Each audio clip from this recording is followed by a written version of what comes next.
Island, where are you going? What is going on? Went from healthy to unhealthy to a hell he never leaves. Cineplex Jesus, curse at the curly fries. Mulling over Chuck D, telling me diversify.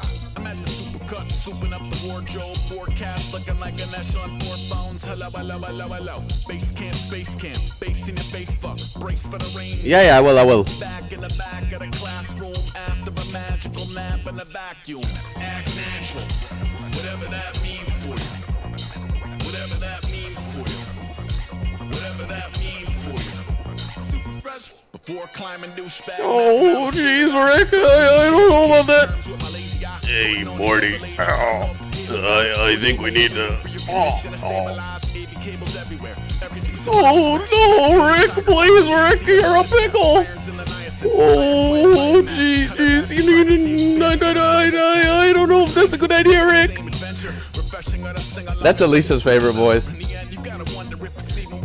I didn't do Rick. I did Morty. Ooh. Oh wait, we finished? I wish there was a theist, the type that fake his death, then forget he faked his death. Show up on TV in the crowd at the AVNs like act natural. Whatever that means for you. Whatever that means for you. Okay, that's not gonna happen. Whatever that means for you. Super fresh. Hey, peace, ASAP. It's Chuck D. Yo, man, you keep doing what you're doing, man. Keep rhyming through those walls. Okay. Right? Sometimes I feel my heart putrefying inside my body. From diarrhea dark to piety in the Ponzi. On my better day. This is real music.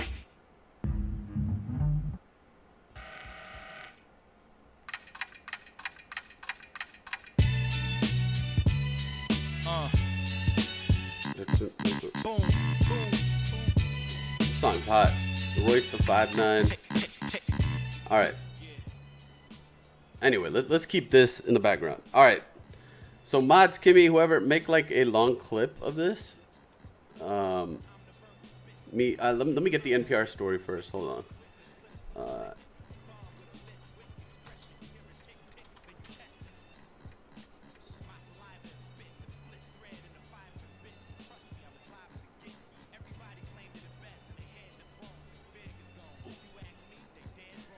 Hold on.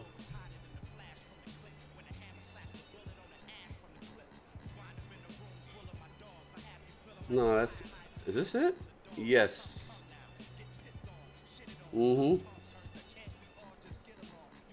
Okay, so anyway, I got that link ready. So basically, I remember in my mid-20s, was it mid-20s or early 20s? Maybe my mid-20s or early 20s, I developed asthma out of nowhere. I used to smoke a shitload of hookah. Now, how many people in chat smoke hookah? You know, I thought it was because of that. I used to smoke hookah like 8 hours a day. Just for years. Back before it was popular. Like, I'm talking about before all these hookah lounges opened, I was into that shit.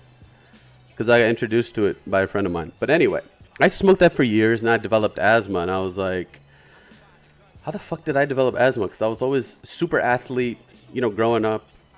This and that. Like, I was at the top of everything. My 40 time was 4.5. I used to run a 4.5 second 40-meter dash. I was fast. Used to play basketball. I could dunk a basketball at the height of 5'9". When I was 5'9", I started dunking, and I was pretty good in basketball as well. To the point where, if I would have continued with it, I probably could have gotten a scholarship to somewhere on a basketball scholarship. I was really good.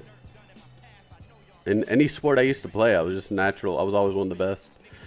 So, white boy speed, you know it.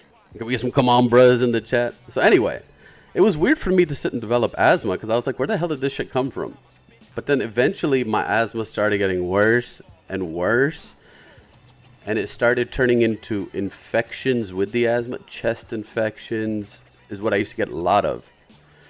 So, you know, that was kind of crazy. And then I started getting a lot of sinus infections where, you know, the doctors would like, oh, you have a sinus infection? And, you know, if you get a sinus infection, you have asthma. That's going to cause you problems with your breathing as well. Because obviously all the gooey shit is making your passages much smaller. So, I had a big history of that.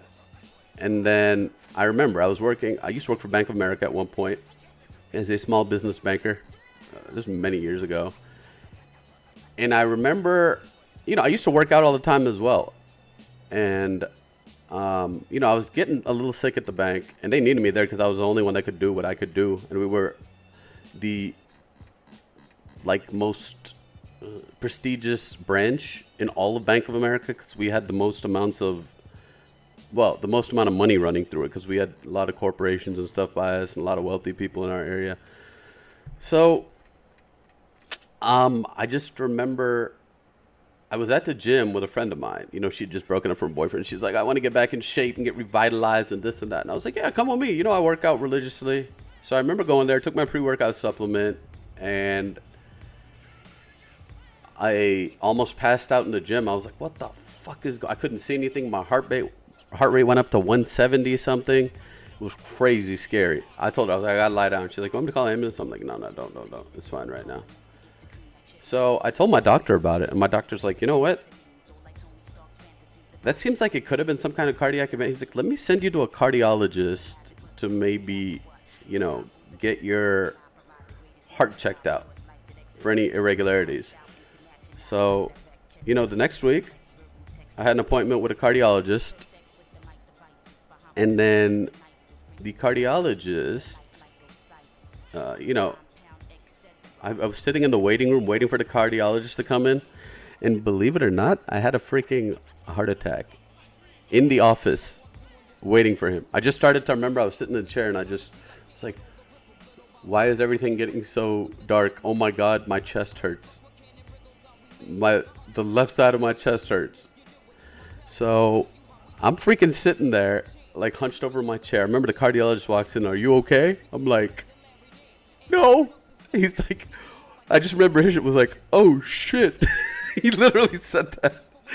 Then he goes in. He shoots me up with epinephrine. You guys know those EpiPens that you see in the movies where they stab into a person, right, to get their heart beating again? He shot me up with one of those. I've never felt so much pain in my life. When you get shot up with one of those, it makes your body like tense up. So it was just one of those things. So anyway, I ended up in the heart unit at a hospital here. I was the youngest one there. And I remember they checked everything. We had a neurosurgeon come in, did the brain scan, everything. He's like, there's nothing irregular there. Then to check my heart, they had to do a cardiac catheter. I don't know if you know what a cardiac catheter is, but that's when they go all the way up and send a camera through your body into the heart. So that was not fun. The most interesting about that was the nurse came in and shaved my balls, and I was like, I just remember waking up one day and there's this girl sitting there with these clippers going. I was like, she's like, we have to for the catheter. I was like, all right. That's the first time I can say somebody's shaved my junk. That was interesting to wake up to as well. But yeah, I just remember guys sitting there like, okay. So they had to do that. Interesting. But anyway, they went in and, they got to put you under and send it in. They said, oh, nothing's wrong with your heart. Then we had a family friend who was like, let's get an x-ray of his sinuses. And that's when they started to find these growths called polyps, nasal polyps. And they're like, oh my God, his sinus is completely blocked and whatnot. So anyway, that's when things started. I had multiple surgeries in Toronto as well, because obviously for me, healthcare is free in Toronto, right? Because I'm a Canadian. So I'm a citizen. I was born in Toronto and lived there till the age of 10. And I went back because, the American doctors here kept prescribing me meds. So we were like, let's see what the Canadian doctors have to say. So I went to Canada, had surgery done there. And I was sick the whole time. I remember I was just on steroids.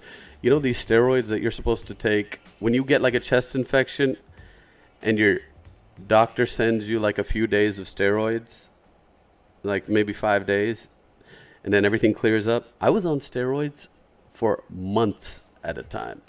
which was it's the only way stuff could stay clear. So anyway, I had surgeries there. I came back, and I got sick again, and continued to get sick to the point where I remember this. I went for a friend's bachelor party to Vegas. With my buddy Roddy Wright from the Falcons was there. A bunch of us went, and we went. That was a fun weekend we spent in Vegas at the Cosmo. But all the smoke from the casinos just made my infection worse, and I lost my voice for like 2 months after. 2.5 months. My voice never came back. When I got back, I got sick from work, and then basically after that, I had to quit my job because they were like, "Yeah, we can't you talk to clients and shit like this, and you don't have a voice, so what the fuck?" And I was like, "All right." I hadn't been with GE that long, but they had to let me go. And then after that date, my health just declined and declined and declined. Talking about, I would get the infection every couple months. I was in and out of the hospital, in and out of the emergency rooms and shit like that. Until one day, I remember this. I was at my condo, and in these days, I was playing a lot of Destiny when Destiny 1 came out, because I was really sick. So I'm like, what do? I can play my first experience on PS4 doing that shit. But I remember, I was always in and out of the ER. I was on all these steroids that damage your organs and shit and all kinds of other problems. So, basically, I remember one day I had to throw my trash out because I was in bed. I could barely breathe. And I remember going out to throw the trash. And the next thing I remember is I wake up inside an ambulance. So, obviously, I passed out or something. Or, they found me on the ground. And the ambulance took me to the ER. They let my mom know. My mom freaked out. Was like, what the fuck? My whole family freaked out, basically, because they're like, what's going on? And they were like, your infection is so bad. It's just whatever. This is, after I couldn't work for GE anymore. And I was like, fuck, man, I can't really work another job until they actually figure out what's wrong with me. Because it looks bad when you're switching company to company to company to company, even though they're amazing jobs. You know what I mean? I've worked in investment banking, things like that as well, in Dubai and whatever in 2008. But, so that's the kind of shit that fucked me up. And then it got to the point where they injected me with a steroid called Kenalog. It's like a shot they give you. And from Kenalog, I developed something called Cushing syndrome. Which, I don't know, you can look up Cushing syndrome. And then I developed moon facies, which is like, your face looks a lot fuller, like up here. It's not thin like it should be, right? It's a little thicker. That's a side effect of steroids. It has nothing to do with weight. And obviously, I did lose weight with keto and shit, so it helped me with that. But for basically 3 years, I was in really bad shit. This is like the third year, where I had so many surgeries. I went and saw ENT specialists, and they were like, what are we going to do? You need to have a surgery to cut out nasal polyps. Another one like, oh, we're going to cut your sinuses down. So they took the bone out from over there, and it still wasn't curing anything. Like, I remember I had like a top ENT. It was this German dude. Like, he was an ENT / plastic surgeon / everything. And he was like German. So he's like, yeah, mister, I can't really, I don't understand. You are like my puzzle. You are my puzzle. I don't know who to send you to. Maybe now we should send you to, Mayo Clinic. So there was some talk of me going to the Mayo Clinic up in Ohio. If you guys heard about the Mayo Clinic, it's where they look for the most, ridiculous diseases and things like that, right? And try to solve, like, a lot of cancer people go there with really serious things. So my doctor suggested too, he's like, you've been dealing with this for years and it keeps putting you in such a bad shape. He's like, and I've gone to doctors, like infectious diseases doctors, where they check you to see what you could have something weird, and that wasn't it. So I just remember finally my insurance switched over. I had to go through Obamacare, which is really expensive. That's like My insurance itself is like $560 a month just for me. And that's without the copays, without the deductibles, without this. You know, you got to pay thousands into it. But I mean, my yearly medical bills are like 130, 140 grand anyway. It's like fucking crazy because I have so many surgeries.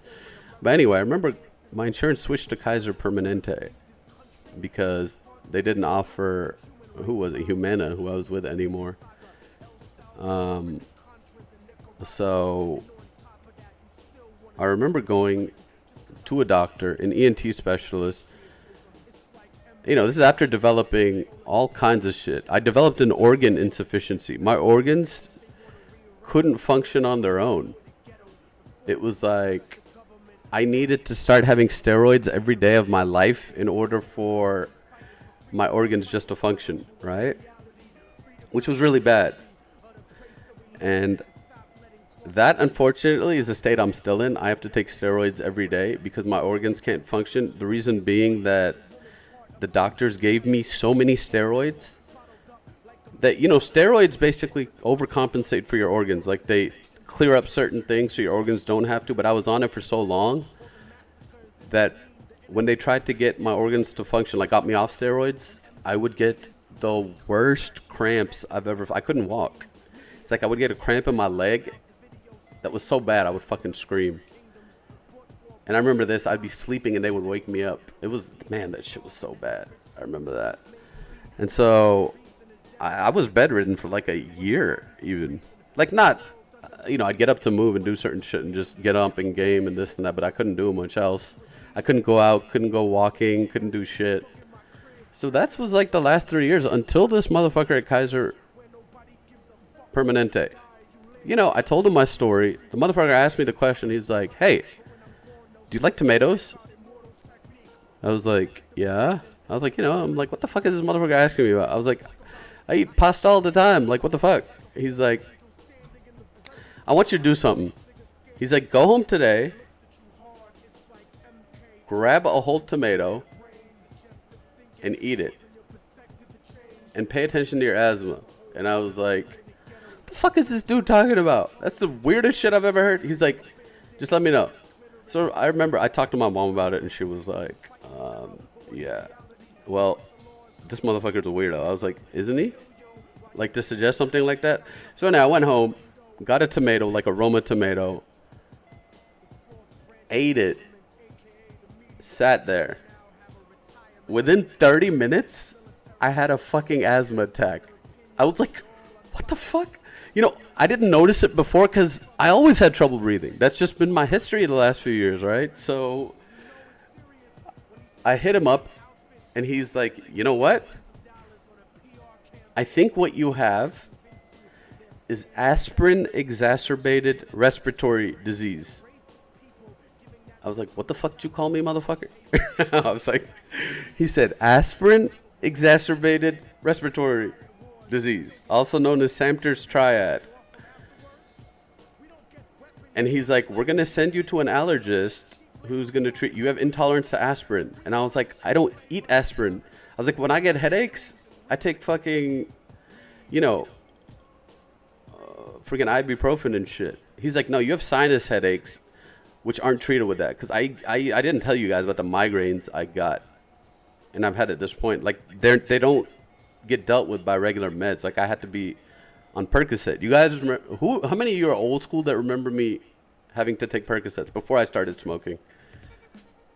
I had to take Percocet for the pain. Kitty, okay, Belle does, definitely. Belle remembers that. I'd be like, Percocet gaming, let's go. And so I would have these bottles of freaking Percocet, right? So this doctor, he sent me to an allergist. The first allergist I went to was like, nah, that can't be your problem. And my doctor was like, we're finding you another one. He's like, we're going to keep finding an allergist that will treat you for aspirin until they get one. Because apparently my situation, here we go. Here's a link on it in the chat. My situation is misdiagnosed. 90% of the time it's missed. It's a very new thing. And what he told me is, he said, you are allergic to aspirin in foods. I was like, what do you mean? He's like, aspirin occurs naturally in foods in the form of these things called salicylates. and I was like, well, what the hell is that? And he's like, anything you think of, avocados, olives, olive oil, coconut oil. He's like, tons of stuff. He's like, lots of fruits as well. It's like apples, and I used to drink tons of juice and this and that, oranges, I was like, what the fuck? He's like, if we treat you for it, within a year to a year and a half, your system will reboot. And then you'll be able to tolerate these things. So basically, we cut out all the foods. You can see in that article, I cut out a bunch of those foods, went to an allergist who treated me for it. He kept me there for a week straight, 8 in the morning till 5 p.m. at night. He's giving me larger and larger doses of aspirin as we went on. Every hour, he'd give me one dose. Then they'd hook me up to a breathing machine, treat me, this and that, and whatever. So I was there for a week straight. And I remember getting out of the appointment, and I was so tired because my body was rejecting the aspirin. Bell, I don't know if Bell remembers this. Bell may remember this. I was so tired from the treatment that I'd only be able to stay awake for like 4 hours at a time, and I'd be yawning. I couldn't even game for like more than like 2 hours. I'd be so tired. So, I don't know. Then gradually we increased my aspirin dose to where I'm at right now. I take 4 aspirin a day. And I'm going to have to take 4 aspirin a day for the rest of my life. A downside of that is that you know what aspirin does to your blood? My blood is water. So I bruise very easily. Like I could just touch my arm here and I'm bruised. And then my skin starts peeling and cracking as well. If it gets a little dry, it'll start bleeding. So I have to keep myself moisturized. It's kind of painful. Which is why these cuts open up on like my thumbs and other fingers occasionally. But that's something I'm gonna have to deal with for the rest of my life. You know, eventually, like I'm tired because my body's still rejecting the aspirin to some degree, right?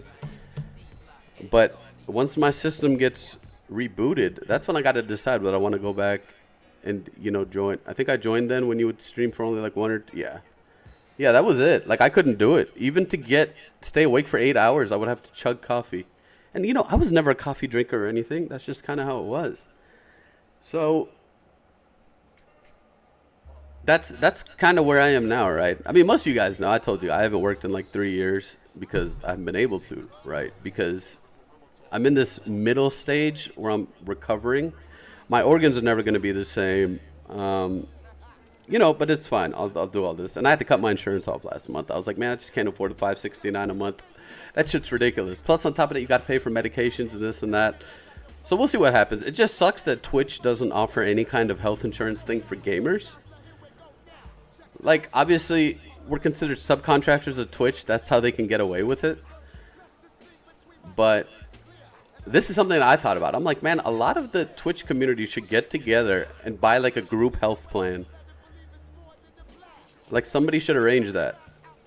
Because I don't think a lot of streamers have insurance other than through Obamacare where they have to pay a shitload, you know? I mean, I had to pay a shitload because I had to get the gold plan, right? With as many health issues as I have.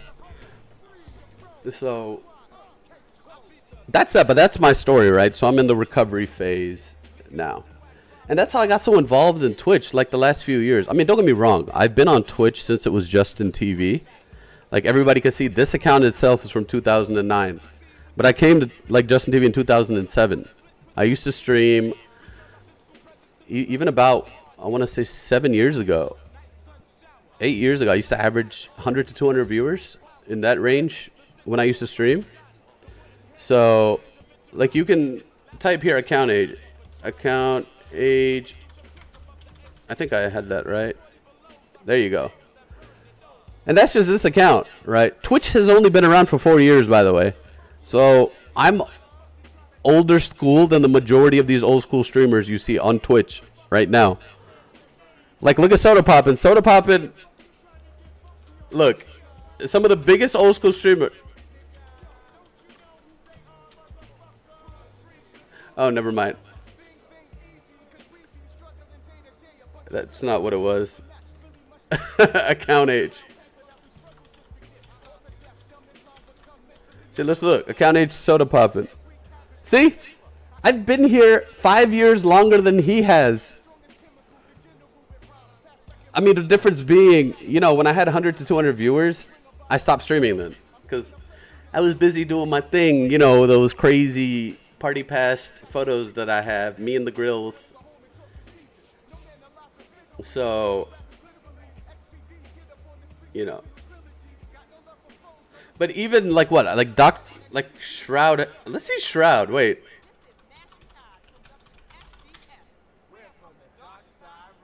See? I am so much older than Shroud on this console. Or on this platform, I mean. Not this console.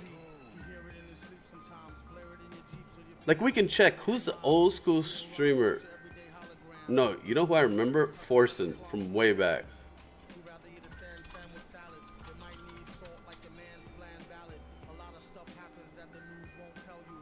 What?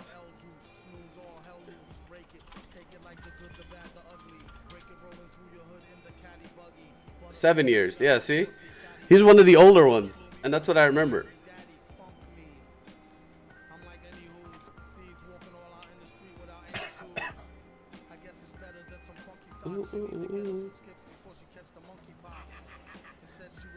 Kitty's old school though. Like Kitty's legit old school.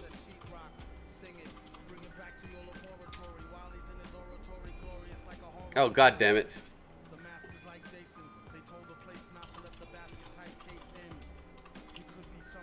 Let's look. Account age. Oh no, it's Kitty Kitty. Wait, is it? I don't fucking know.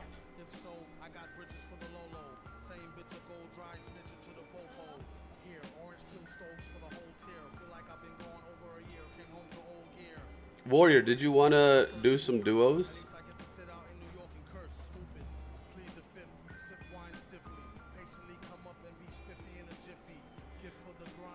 All right, Robert.